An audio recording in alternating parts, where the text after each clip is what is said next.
ადამიანი დამოუკიდებლობას იწყებს მაშინ, როდესაც მიწაზე პირველად დგამს ფეხს და მთელ თავის ცხოვრებას მიწასთან კავშირში ატარებს.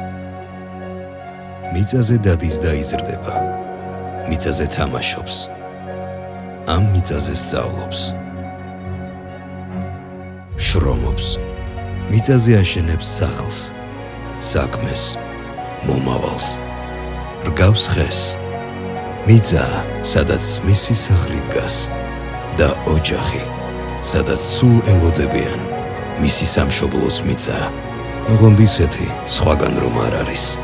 მიწის სისტემური რეგისტრაცია მთელი ქვეყნის მასშტაბით ყველა მოქალაქისთვის სრულიად უფასოა.